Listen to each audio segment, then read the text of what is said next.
up in this country. When in 1930s, in the late 30s and early 40s, when the Lutheran Church could have taken the greatest opportunity in Germany to take a stand against Hitler, was wooed by his magnetism and charm. And only a handful of pastors stood up against this, and they lost their life for it. And what I'm asking you to do is not going to cost you your life. It's not even going to cost you your congregation. It's going to cost you very little of your time. But what I'm asking you is to approach it with the same amount of bravery that great men in the past who have been righteous, and women that have stood up in the face of all odds and dangers to become rescuers, to hide someone in their basement, to guard away, to whisk away a person in need. And so this is why I've called you here today. Let me introduce some of the team. First, I'd like to ask Rabbi Dan Gordon to come up here with me, please. Let's welcome him.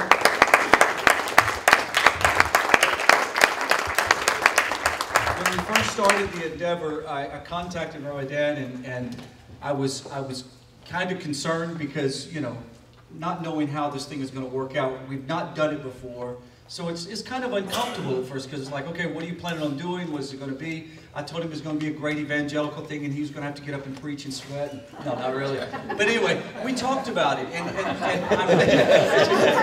And Dan, I really appreciated his boldness to say, you know what, I'll give it a shot. And it means a lot. Would you address the mostly, I don't know if anybody here from the Jewish communities here, but we want to let you know that we appreciate you being here. But most of the people here are pastors and leaders from congregations. Well, thank you so much. And I wasn't prepared to speak, but Rod knows me well enough that I don't have to be prepared. And I'm usually not. But I'm delighted about the support from communities of faith that the Holocaust is usually seen as a Jewish issue. And this is what was done to us. And quite frankly, most of the Jewish Holocaust survivors also see it as a Jewish issue. This was a Jewish Holocaust. This was an attempt by one country to obliterate an entire race of people. It is also true that the Nazis had other people in mind too. That there were gypsies, there were mentally and physically handicapped, there were homosexuals, there were all kinds of people, there were blacks, and people who were targeted as anyone different from the Aryans. And so, while the Jews were the greatest number of people who were targeted, they were not the only ones. And so, as we are here as people of faith, of sharing different faiths, the message becomes, none of us are free until all of us are free. Right. And that here we have the opportunity to remember the worst time in human history, and to say the slogan that the Holocaust survivors say, never again. Never again is the message. But it's not just never again to the Jews. It's never again to anybody. Correct. And so here we are to take our march, to take a step. It was 1963, I believe, that Rabbi Abraham Joshua Heschel marched with Martin Luther King in Selma, Alabama. And when people questioned him, wondering, what are you doing? You're a rabbi. Why are you taking an interest in Alabama? And he said, I'm praying with my feet. When we come to this March of Remembrance, we are praying with our feet. We're not just saying words, we're taking action. Many of you are familiar with the famous quote. I would have had it with me if I knew I was saying something. But Martin, what's his last name, begins with an N?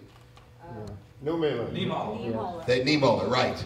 Who said, first they came for the socialists, but I was not a socialist, so I did not speak up. Then they came for the union tradesmen, but I was not a union tradesman, so I did not speak up. Then they came for the Jews, but I was not a Jew, so I did not speak up. Then they came for me, and no one was left to speak up. So here we are, not just to speak up, but to speak together.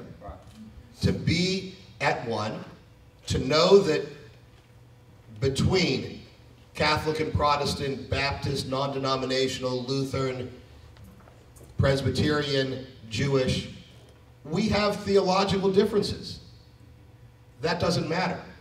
we're all children of God, and regardless of where we may disagree, and I'll tell you for sure, the biggest disagreements are the Jews and the Jews. Wherever we have theological differences, we come together as children of God. We come together to say, none of us are free until all of us are free.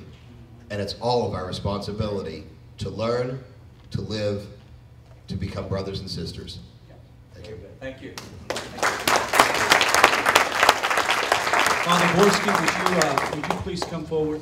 Father Borski is not just a senior pastor in his congregation, but is a well-respected man in this community, and I look up to him, if you don't mind, as literally and spiritually. He is a great father in this community. People love him. And I have a tremendous amount of respect for you, and having you on the team meant everything. And to be able to get your support means a whole lot. Is there anything that you would like to say to the individuals here? Just as a unique opportunity for all of us to work together. I think all of us experience so much of the developments that's going on around us. Sometimes we think it's across the waters, the oceans, but when we look around us, it's in our neighborhoods as well. So hopefully we can get the young people involved as well, so that they don't forget, but we have to bring the message to them, because sometimes the message has been diluted along the way. We older people have been involved in some of that. I was born during the war, but some have forgotten that we went through that, and that we not forget that. But we have to introduce the story to them. So I'm pleased to be able to work with all of y'all on that. Thank you, Ron.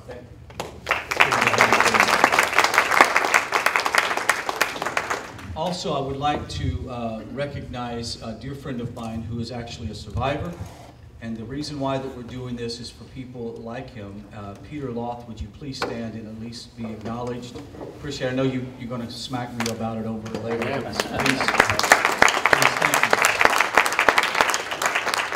Peter has an amazing story, born in Studhof, and just an amazing story, how you can go through the tremendous trials of persecution and come out on the other side with the redemption that only comes through releasing others in forgiveness. An amazing story. So I think you would like to hear about that. I would like also for the other pastors on the Woodland Hills section, y'all stand first. Woodland Hills pastors, stand up, please. So much for your support. Is there anything that you would like to say to the body?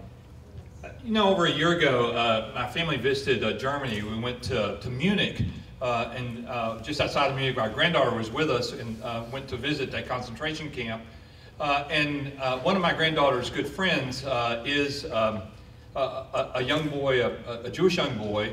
Of course, she doesn't think of it that way. I mean, he's just her friend. And as we walked through that concentration camp, and she saw all of the photographs that surround that camp, and was devastated by what she saw. And when we talked about her young friend, whose name is Noah, that if Noah would have been part of that community at the time, his parents would have been killed. He probably would not have survived himself. It was just a reminder, as I watched her face, of our responsibility in our own age. Again, for us to say, never again. So we're glad as Methodists to be part of this, so thanks, Rabbi.